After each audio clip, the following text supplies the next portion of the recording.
Hello and welcome to the Small Business Briefing. I'm Brian Calley, CEO of the Small Business Association of Michigan. Hi, everyone. I'm Sarah Miller, Vice President of Communications at SBAM. We appreciate you tuning in today. I want to welcome one of our newest VIP members. They are Penning Group Strategic Advisors. They provide consulting services to protect family businesses. So thanks for joining and welcome to all of our new members. All right, Brian, let's get started with today's show. And let's start off with some headlines that the new CEO of Blue Cross Blue Shield is making regarding aggressive cost containment moves. Yeah, it's definitely a very welcome discussion that marks the beginning of the tenure of a new CEO. Tricia Keith is her name at Blue Cross Blue Shield of Michigan, and it's really sending a signal that they're hearing the responses from those who are buying the insurance, and I'll say especially small business owners, that just the costs as of the last several years have really just started to rise in a way that is unsustainable. And that's kind of been the line for a long time, but we have actually seen people making really tough choices in recent years with respect to their health insurance decisions. And so that there are a couple of things that were detailed in this public conversation that the insurance company has been engaging in. First is administrative cost cutting, to piggyback on some things that were done late last year to control pharmaceutical costs, which had been rising exponentially in the last year, especially with certain new drugs coming online. And so you got the pharmaceutical cost control measures, the administrative reductions, which are in the hundreds of millions, but then also performance-based contracts with the providers. So all of these things together hopefully will make a difference. We'll look to dig into this a little bit more to understand some of the nitty-gritty detail, to understand how this plays out over time, the type of impact that we should expect to see. As people know, we've got a longstanding relationship with Blue Cross, and we'll endeavor to bring more details in the future. But definitely a welcome conversation, given the struggle that many small businesses are having in maintaining good health insurance benefits. All right, let's move on and talk about the Earned Sick Time Act. Notably, House Bills 4001 and 4002 moved out of the House last week in an effort to fix ESTA and the tipped wage credit. How close was that vote, Brian? Yeah, we were expecting this action. So I think a week ago we said to expect on Wednesday or Thursday of last week that the bills would move out of the House of Representatives. By the way, if you didn't have an opportunity to see earlier today a webinar that we did with the chair of the committee that moved those bills out of the House, Representative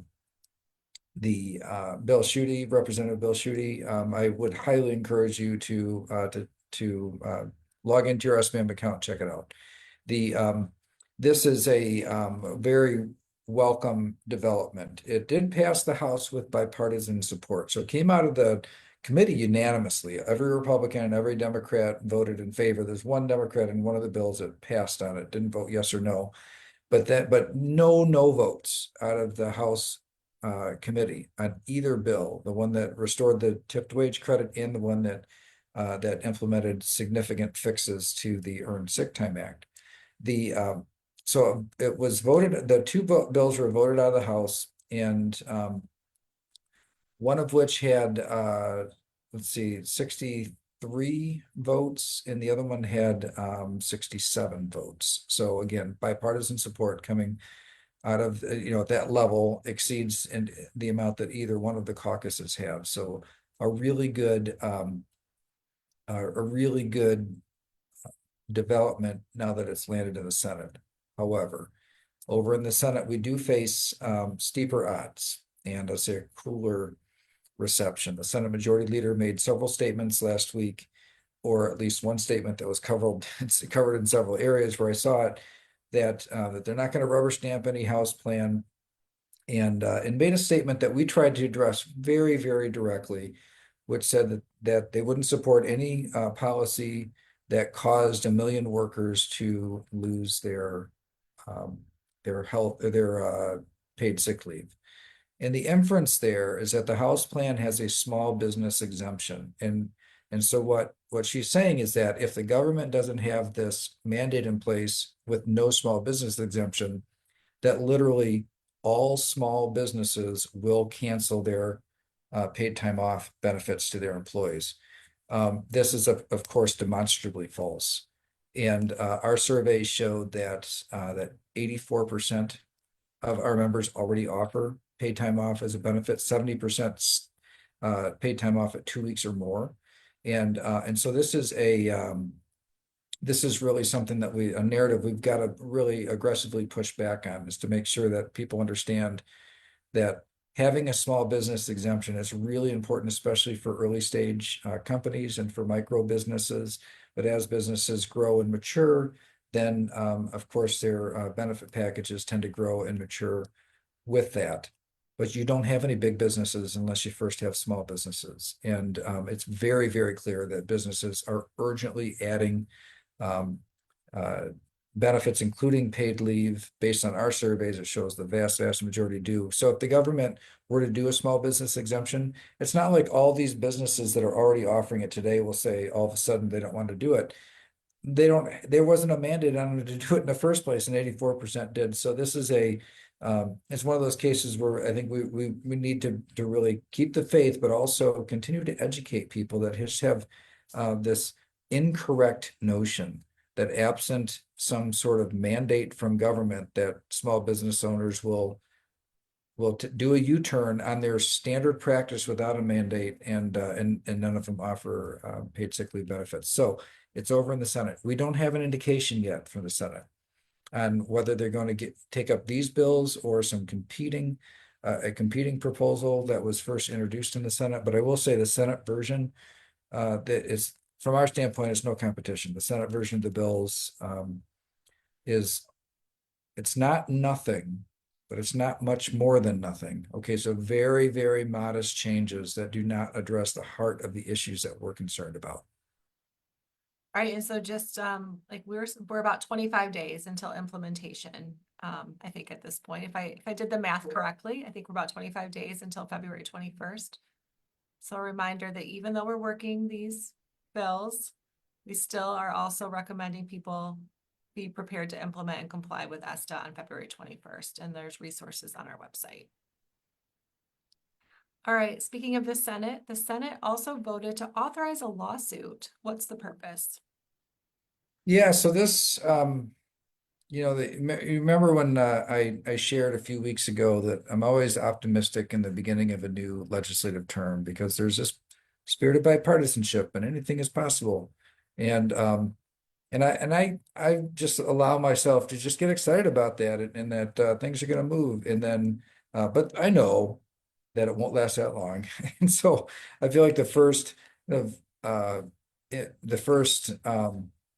shot across the bow, if you will, was that in the Senate, they passed a resolution that authorizes the body and the Senate Majority Leader to sue the House of Representatives.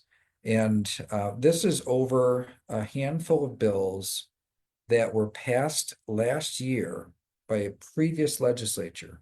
And for some reasons that are really not known to anybody outside of that operation, 9 of those bills were never sent along to the governor before the new legislature took office. Remember, there's a change of power, a new speaker. And so it's not clear. Why did those 9 bills get held back? Now, procedurally, they were handled incorrectly. That's a well-known fact. I looked at it myself, and these bills were, for sure, handled incorrectly, not within the rules of the House. Some say, doesn't matter, you still got to send them to the governor for her signature, and she definitely would sign these bills. But but there are others that are saying, look, if the House essentially agreed to amendments, kind of procedural amendments to these bills, changing the title of the bills, they're called title amendments, that happened at the last process before they go to the governor. It happened when the legislature wasn't in session. Well, that's not allowed, and it happened anyway. And so maybe they're being held because of that title amendment issue. Maybe they're being held for some other reason that's not obvious.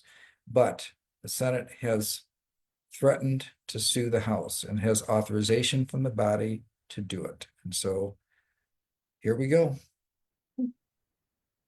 All right, speaking of kind of here we go, or here's where we've been, let's go to a segment we like to call CTA Watch, where we experience continual whiplash about the Corporate Transparency Act.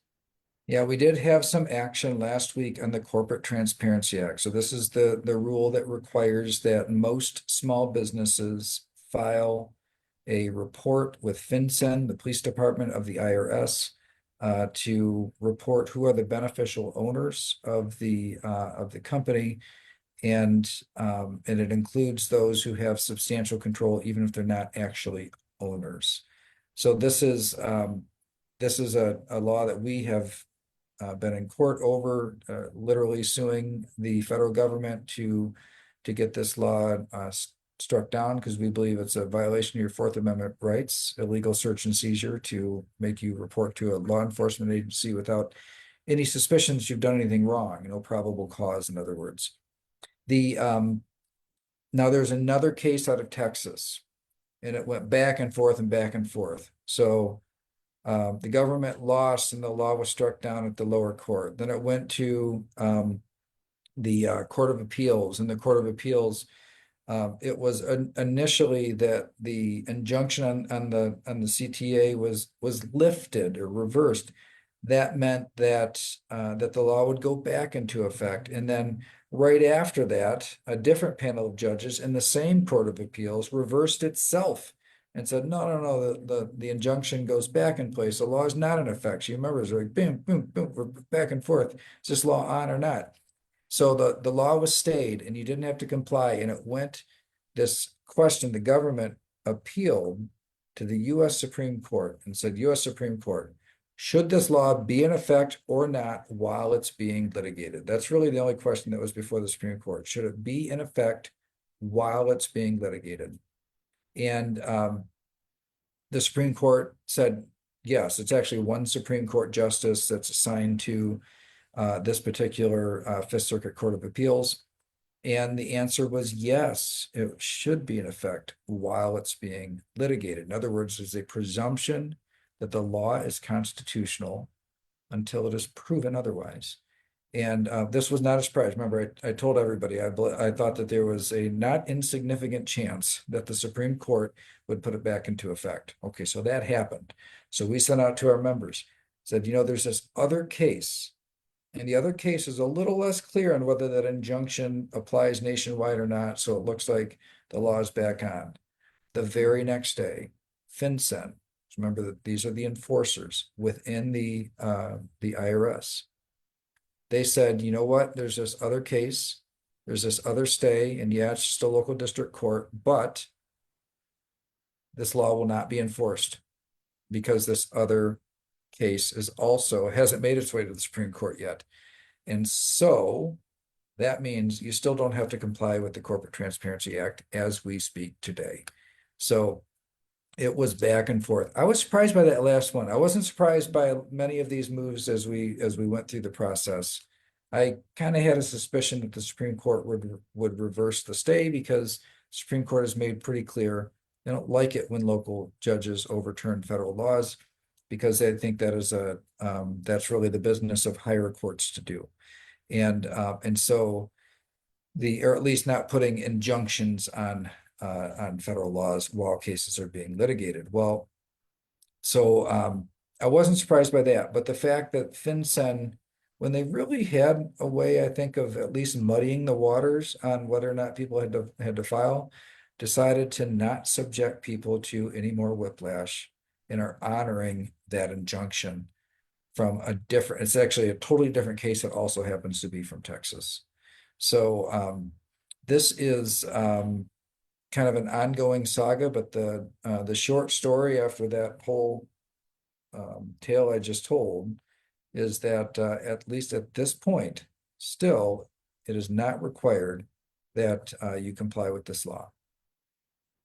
All right, let's move on. Unemployment has hit a milestone in Michigan. Where do we stand? Yeah, unfortunately, it's not a good milestone. It actually hit 5%. So we hadn't seen 5% since 2021 in kind of when we were coming down from the aftermath of the pandemic. So it went up really high and it just kind of steadily came down. So it was October of 21, the last time we saw 5%.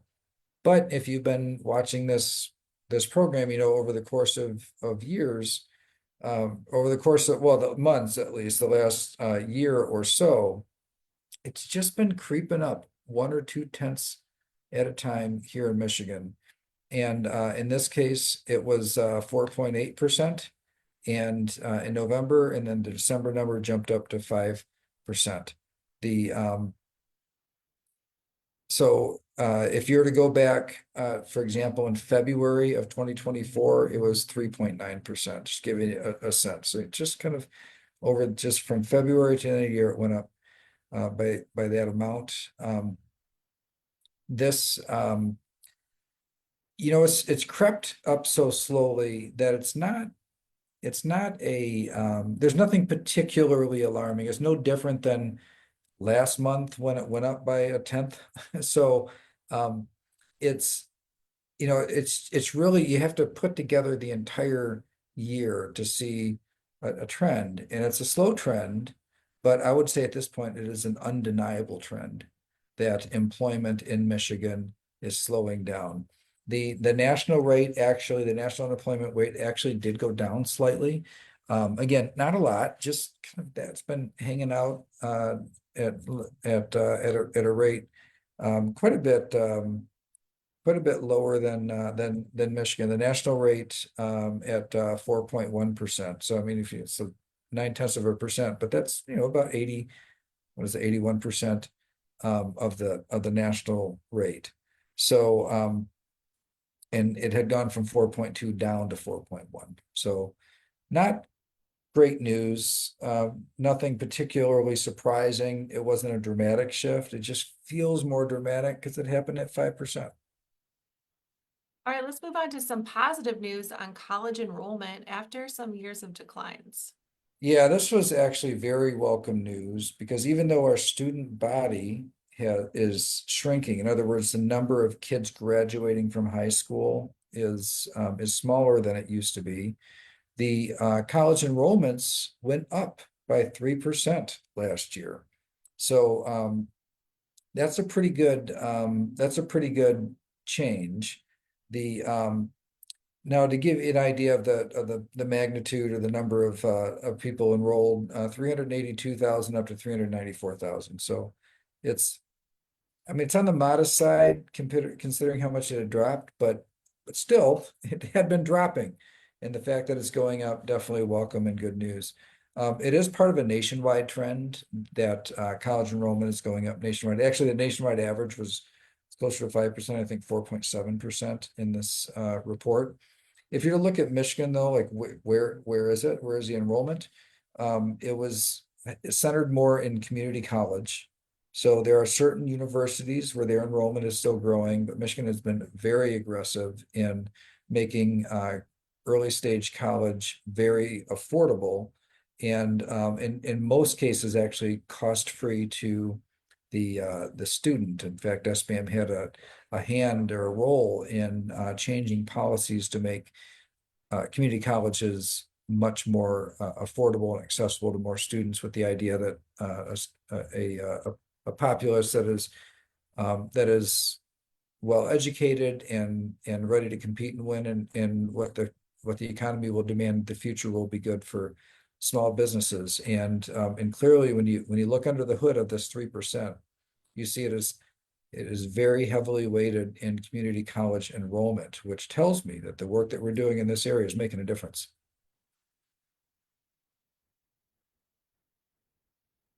Oh, you're on mute there, Sarah. I don't do that very often anymore, but here I was doing that again. All right, the president moved quickly on some things during his first week back in office, except on tariffs. What could you tell us? Yeah, this is really kind of an interesting one. Now, to be fair, it's only been a week into the administration, but boy, was there a blistering pace of things that were happening last week. And so it's kind of hard to even keep track of all of it, which I think by design is kind of the strategy, is to really kind of keep people spinning in order to get as much done as quickly as possible. But the exception has been tariffs. There was some talk of tariffs being levied or issued literally straight away or right away. There was some skepticism around that it might be a negotiating tactic to try to get some immigration cooperation, especially with Canada and Mexico. And so that was something we really didn't see any movement straight away on tariffs. And then it appeared as though there would be some immediate tariffs on Colombia. A lot of people don't know this, but the United States has a free trade agreement with Colombia. Everybody knows about Canada and everybody knows about Mexico, but also with Colombia, a lot of imports of coffee, actually. The so the There was a dispute, and the dispute was fairly short-lived, and it had to do with deportation from some work that ICE had done, and then there was a refusal, and then a back and forth, and then Colombia acquiesced, and then tariffs were taken off the table. So even the first one where it looked like, okay, we thought there would be something that happened straight away, and then it didn't.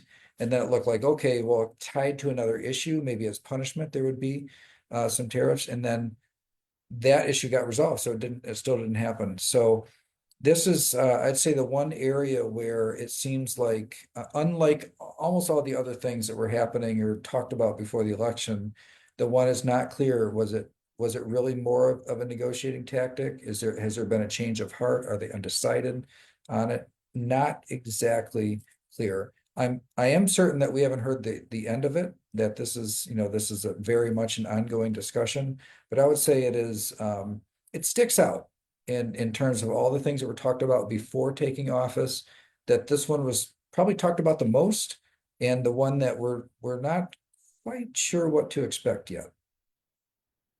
All right, let's end today's show with one of our other segments, the 2026 Governor Watch.